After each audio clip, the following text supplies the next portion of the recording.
Hello, my dear learners. Welcome to Learn Microbiology, to a video on what next after BSc Microbiology. This is the most awaited video. In this video, we will be solving the GAT-B entrance examination part 4. As you have known by now, that GAT-B examination has been postponed by RCB. So, students, you have got now enough time for preparation. Don't stop your preparation but boost your preparation. This video is going to help in your preparation, and watch the video till end because at the end I am having a sweet surprise for all of you, a free bonus gift. Let's get started with solving the first question, question number 36. Which of the following statements about BT cotton cultivation in India is not true? Option 1. Farmers cultivating BT cotton are benefited from higher return. Option 2. Pesticide consumption on cotton is significantly reduced. Option 3. India became an exporter of cotton. Option 4. The cotton cultivation in India is free from bollworm menace. Students, this question is about the genetic engineering of cotton to produce the BT cotton variety.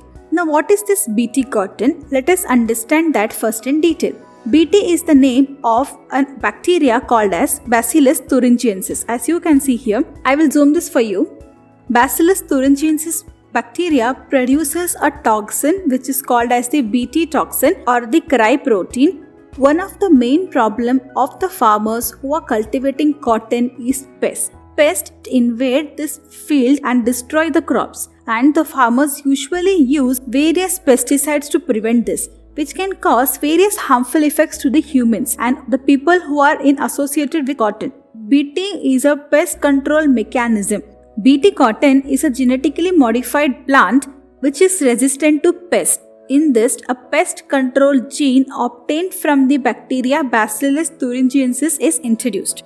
Let us understand how exactly this particular gene is going to work. As you can see here, this is the Bacillus thuringiensis gene which produces the BT toxin. This toxin is also known as the cry toxin, the cry molecule or toxin, which is encoded by the gene cry or cry gene. So this cry gene, which is taken from the Bacillus thuringiensis, is introduced into this cotton plant, and whenever any pest like this bollworm or this any lepidopteran larvae, when it ingests the plant, this particular toxin which enters its body, it goes inside the gut. Now in the gut of the larvae there is a very high pH level, and wherein the crystal protein gets dissolved, and this dissolved protein gets activated.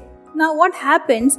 This cry toxin will attach themselves to the specific location on the cadherin-like proteins which is present on the epithelial cells, and ion channels will be formed which allow the flow of potassium. Now, regulation of potassium concentration is very essential. If this is left unchecked, it causes cell death. Now, due to the formation of this cry ion channel, sufficient regulation of potassium ion is lost, and this results in the death of these epithelial cells. The death of such cells will create gaps in the brush border, and it will destroy the gut lining and eventually lead to the death of the larvae by septicemia. Now the question is, it is toxic to larvae. Is it toxic to other animals or other insects? Because there are some species which help in the pollination of such crops. The point is, crystal protein can only be solubilized under alkaline pH.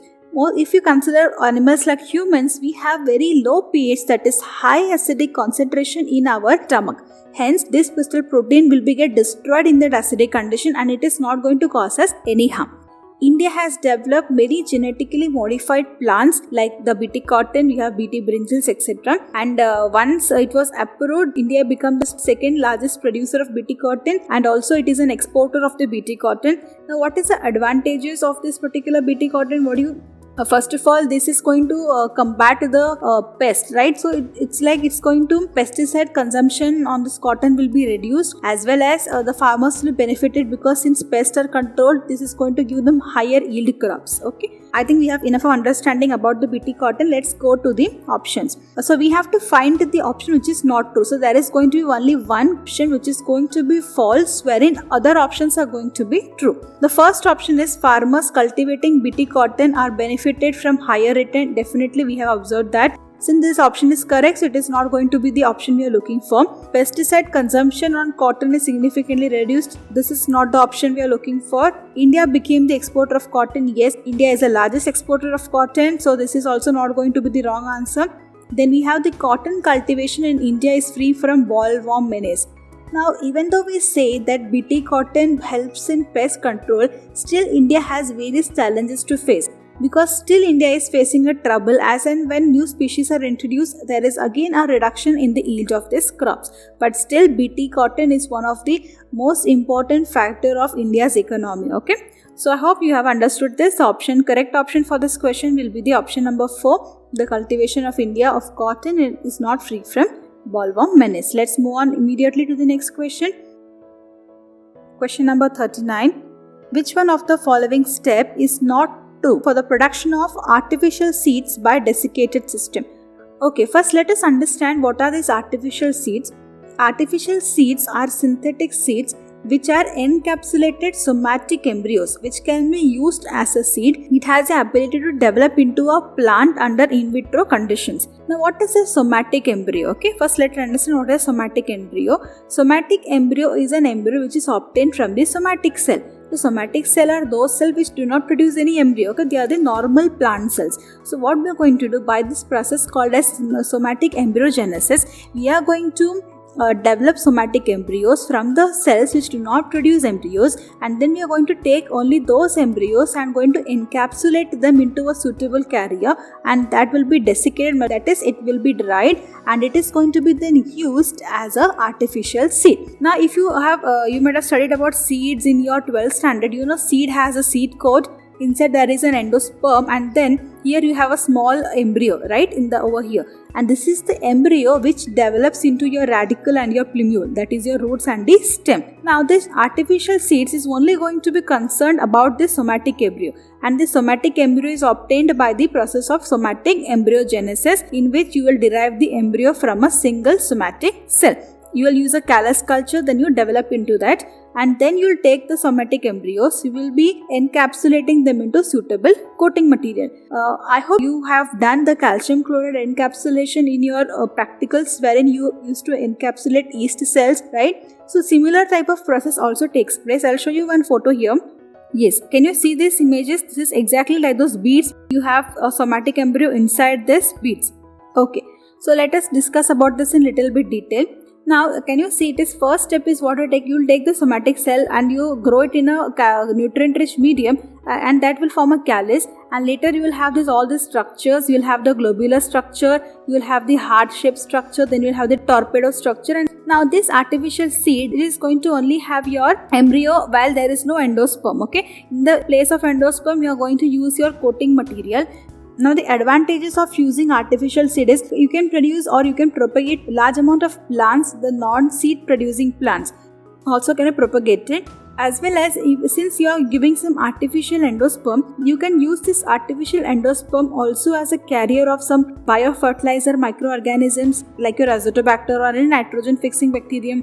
You can add some plant growth regulators, you can add some nutrients and some antibiotics, right? So in that manner it can be artificially cultivated. Now what you need to do is you cannot directly cultivate it in the field. First you need to grow it into this plantlet form, and then you can cultivate these plantlets in the field.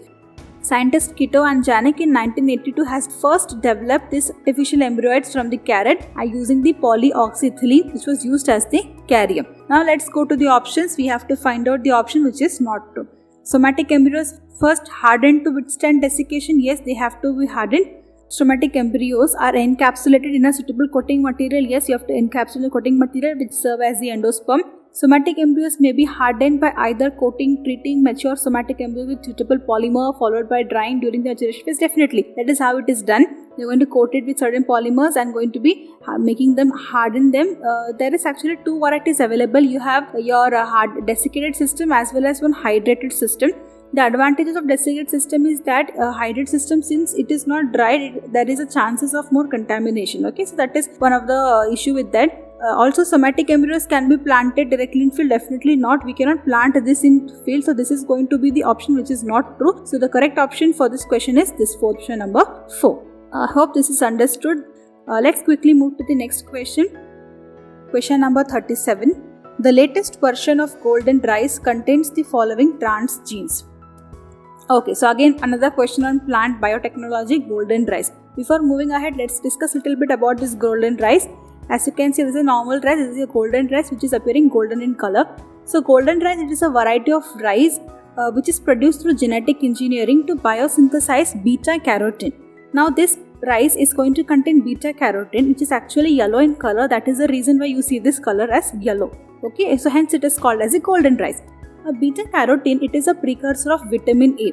Now it is also called as a fortified food because it is not just a food, it can be consumed in areas with shortage of dietary vitamin A.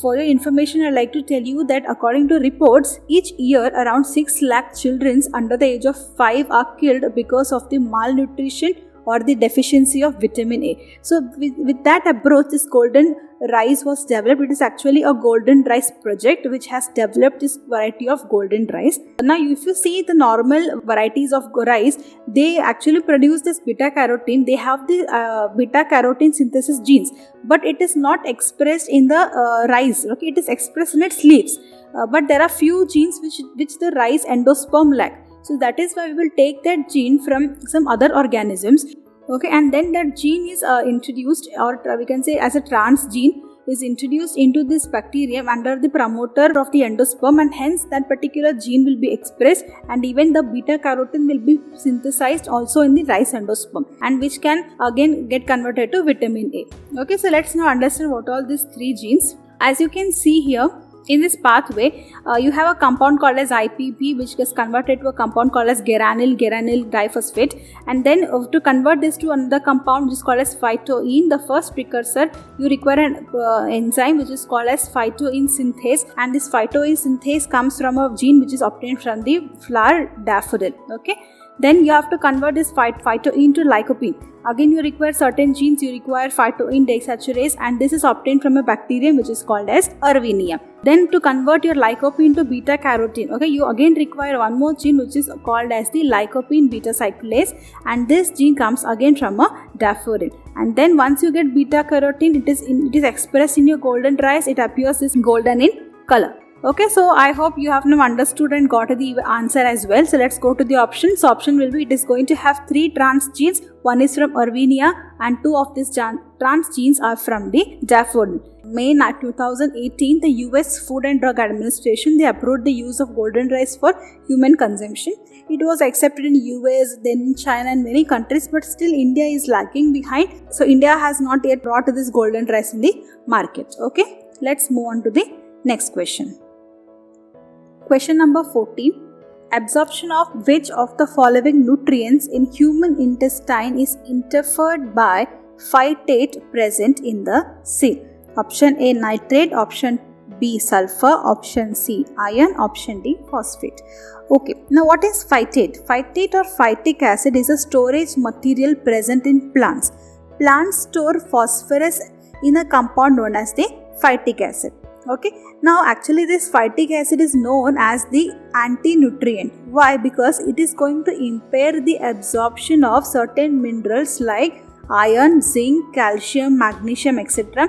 And this can promote mineral deficiency. Okay, what happens is this phytic acid has a strong binding affinity to these minerals, and that is the reason why it will precipitate them and makes them unavailable for the absorption in the intestine. Okay, so that is the reason why it is caused. But if you just understand phytic acid in detail, phytic acid also has various good benefits. It is an antioxidant, and there is some research to suggest that it can help protect against things like cancer, cardiovascular diseases and kidney stones. So it is very important also to consume phytic acid. So if you want to know where is this phytic acid present, they are present in your maize, they are present in your soya beans, your kidney beans. You can also find them in your almonds as well as rice and certain beans. Okay, so we normally consume all these things and all of them has their own benefits. So we cannot just say because it has phytic acid we are not going to consume this. So what can we do to you can to destroy phytic acid or to lower its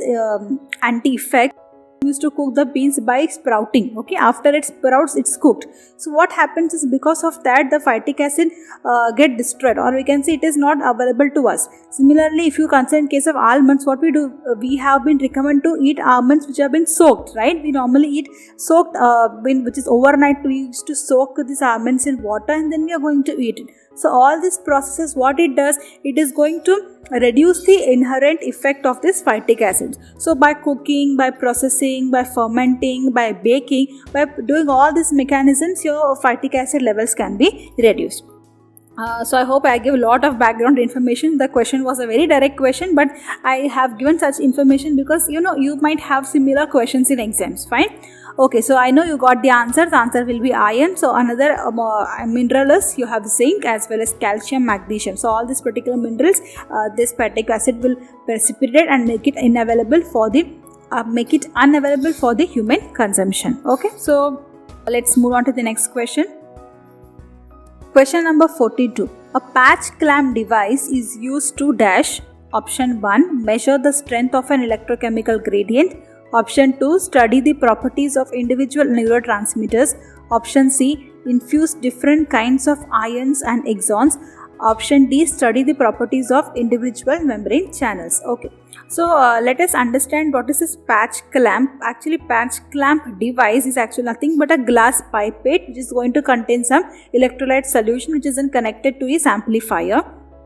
Basically what you do is, in this technique you have a hollow glass tube. It is, when I say glass tube, don't imagine your test tube. It's going to be very fine, which is filled with electrolyte solution, and then there is a pair of electrode which is connected to the amplifier. Okay, you have actually two electrodes here. The first electrode is put into contact with the membrane of the cell membrane. There is one electrode which is contact, and second electrode, it is present in the solution around the cell. Now what exactly is this? Okay, so if this is basically used for studying these ion channels. You might have studied in your semester 5 about these ion channels, and that there are flow of ions through these channels. Now flow of ions or electrons, we call this as like a circuit or a current. Okay, so if you want to study about these ion channels or this current which is produced, or the ions, about the ion flow, we can use this patch clamp technique. You just take a small tube, you just put it over your cell membrane, and then you apply a little bit of suction. So when you apply suction, it will be tightly sealed. So when it is tightly sealed, only ions can pass through here and here. It cannot pass, there is no space or no gap between your pipette. It's called as a patch. It's a clamp because it is sealing. Okay, now it's a patch because it is actually sealing one particular patch of this. And now once it is sealed, you can see whenever there is any electrochemical gradient, your pore, this channel can get opened or it can get closed, and then ions flow. Okay, so with that you can even this is connected to an external amplifier, so you can measure the current. Fine. The advantage we can say is, we are only attaching this patch clamp to the outside of the membrane, and you're not at all disturbing the inner cell structure, and you can study this mechanism without disturbing the intracellular area. Okay, so this is one of the important method or experiment in electrophysiology. So I hope you have got your answer. The answer will be option 4, to study the properties of the membrane channels or the ion channels, individual membrane channels, because you can just take only one particular channel and study them. And then I hope you might have imagined now what might be the size of this glass pipette. So you have to do this entire procedure under a microscope. This was developed in 1970s by Bert Sakmann and Erwin Neher. Because of this discovery in 1991, they received the Nobel Prize in Physiology and Medicine. So let's move ahead to the next question. Question number 43. Which one of the following is a component in the signaling pathway stimulated by receptor tyrosine kinases? Okay, now what is this receptor? What is the signaling pathway? I'll just explain to you in a very simple manner. See, for example, if we know that every event that takes place inside a cell requires stimulus.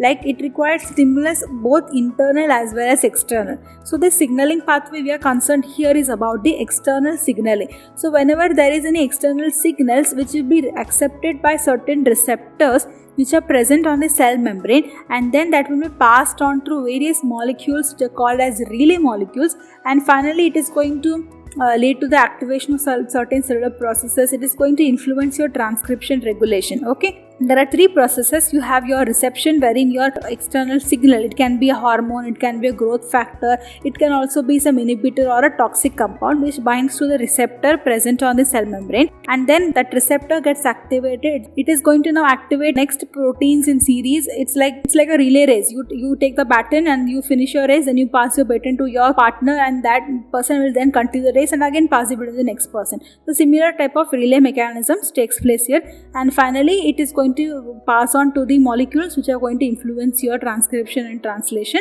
and going to influence your cellular responses. So that's about the signaling pathway. Now let's understand about this receptor tyrosine kinase. Now receptor tyrosine kinase is also one type of receptors. Now there are various types of receptors. They are like, one is your receptor like your tyrosine kinase receptor, which is an enzyme linked receptor. Second, you also have a GPCR, that is a G protein coupled receptor. You also have receptors like integrins, etc., etc. This receptor tyrosine kinase, it is actually a family of receptor. Let's understand in detail about this receptor. You can see this is how this receptor look like. It is going to have an extracellular domain. It is a signal binding site where your signal molecule is going to bind. Then it is going to have a transmembrane domain which is embedded inside the lipid bilayer, and then it is going to have your cytoplasmic domain. Now cytoplasmic domain is very important because that is going to transmit the information from outside to the inside. One more thing we can see here, at the cytoplasmic domain it is having tyrosine residues, right? Now this receptor is known as tyrosine kinases. It means it is a kinase enzyme. Once the signal bind to this receptor, the kinase activity is active. Now what kinase enzyme does, we all know, right? So kinase is a type of enzyme which is going to transfer the phosphate group from a high energy donor molecule such as ATP to some target molecules, so which is called as a phosphorylation. So here this enzyme is going to phosphorylate the tyrosine residues are present, hence the name tyrosine kinase. Okay, and then this phosphorylation activation of the other proteins lead to the initiation of the signal transduction pathways. Okay, if you see about this receptor tyrosine kinases, which are usually known as a RTKs, these are a subclass of tyrosine kinases that are involved in mediating cell-to-cell communication and controlling a wide range of complex biological functions, including your cell growth, motility, differentiation, metabolism, so many. If you consider just humans, there are around 58 types of RTKs. Okay, even if when there is a dysregulation of this particular RTK, this can even lead to many diseases, even to cancer. Okay, so that's how these are very important. Okay, now let's understand how this is getting activated. See, this is actually a monomer, right? There are two monomers which are separately found in the membrane. Once the signal molecules bind them, they will come close to each other and they form a dimer. Now, dimer is a partially activated form of this receptor tyrosine kinases. So once this is activated, but still it is non-phosphorylated, right? So when your signaling molecule bind to this RKTs, they will cause these neighboring RKTs to associate with each other, and then they will activate the tyrosine kinase activity in this RTKs through the phosphorylation, and what they are going to cross phosphorylate each other. They are going to take the phosphate from 6 molecules of ATP and forms 6 molecules of ADP. That is, 6 phosphates are removed from the ATPs and they are used to phosphorylate the tyrosine residues. So once it is done, your tyrosine kinase receptor is now fully activated. So once it is fully activated, then you have your inactive relay proteins which come here. Now the phosphate from the active tyrosine kinases will be transmitted to the relay proteins, and then they will go and be transmitted to others, and finally they are going to go for they will influence the cellular response. So that is how actually this works. Now there are various signaling pathways that this receptor kinase enzyme can influence. You can have the RAS MAPK kinase pathways there. Then you have this DAG IP3 pathway. So different pathways are influenced by this receptor tyrosine kinases. Okay. So in the question it is given which of the component is a signaling pathway stimulated by the receptor tyrosine kinases.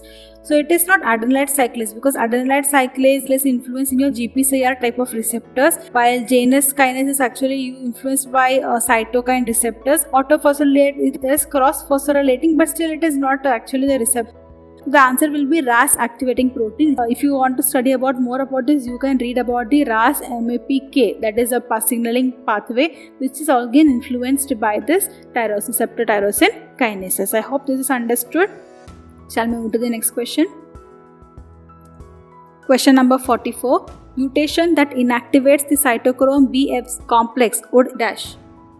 Option A, inhibit movement of electrons from PS2 to PS1, inhibit movement of electrons from PS1 to PS2, inhibit reduction of quinones, promote formation of NADPH.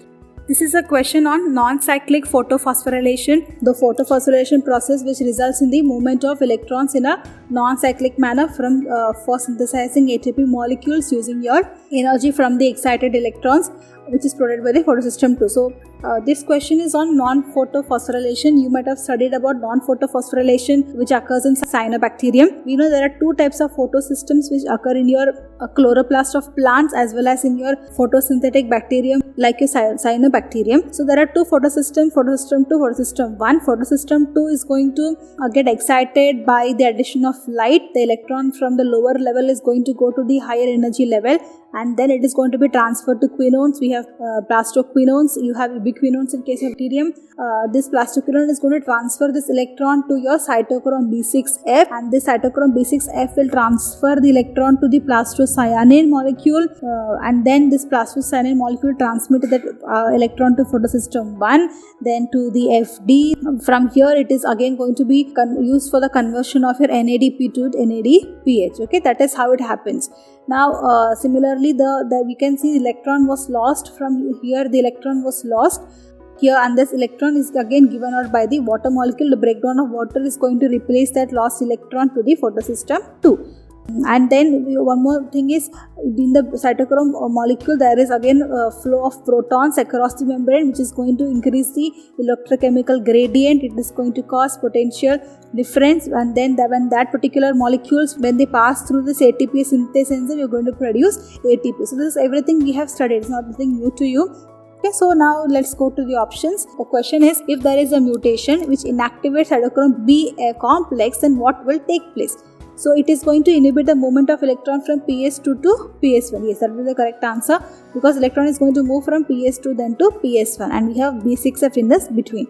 That will be the right answer. Okay, so I hope this is understood. This is a very simple question. Instead of asking what is the function of cytochrome BF complex, they have asked if there is a mutation, it will inactivate the cytochrome BF, what will happen. Okay, so the question is different, but the concept and the answer remains the same. Okay, so we have solved enough of questions. So now is the time you all are waiting for. What? Because I've told that at the end I'm going to share a bonus gift for all of you, right? So here is that bonus gift. So the bonus gift is nothing but this book, which is called as Campbell Biology by Rees, Uri and Kane et al. Now this is a wonderful book. If you are a student of biology, you should have this book. Okay, this is a 10th edition of this book. If you have previous edition, it's good, but this particular edition, if you can see, I'll just show you the contents. You can see there are around 8 units comprising of total 56 chapters. In the previous edition, you just had 10 to 15 to some 20 chapters, and then they increase the chapters one by one. Now, why I'm recommending this book is because this is the book which has helped me to grow my own concepts in biology when I was a student like you all. I love this book because, normally we don't like to read from Xerox copies. Since books are very costly, what is available to us is Xerox, and we don't have any pictures. We just have to read those all black and white. And now we are not even feel interested, and we only read our book just before our exams, right? But this book is not at all like that. It is having lot of pictures. It is actually like a magazine. Okay, it's exactly like how you read a magazine. Lot of pictures, and if you are the person who loves reading and you are a biology student, then I can guarantee that you will never not even feel like keeping this book aside, because it's very interesting. If you have an interest to develop in biology, this will help you to learn in detail things. Another thing is, here the concepts are not only explained in simple manner, as well as it is going to help you in forming connections. Like if you're studying biochemistry, they will also link it with some immunology, they will link it with molecular biology, they will link it with genetics. So you will get an overall picture. That is very important to develop your concept. After every concept explained, they have some quiz like topics wherein you think about the solution. Few questions are also solved at the back of the book. But this will inculcate in you the habit of reading as well as an analysis skill. We have solved around 25 to 30 questions, and in every questions you have solved that they are not asking a direct question. They want to check your concept. If you just start learning biology, there is no end. And also one more thing I like to tell you is there are some chapters like you have this evolution, you have ecology, you have this botany from plant form and all, which normally of us have skipped during our regular classes, right?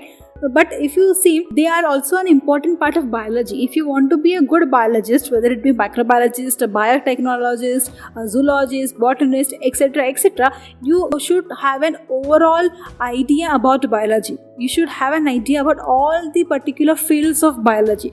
Okay, so this is a very, very wonderful book, and this is going to help you out. So I am giving this book for you to all the students who are watching this video.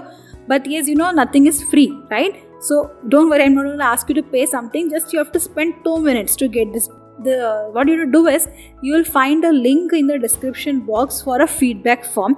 I just want you to fill the feedback form and give your honest feedback, whether it might be positive or negative, no problem.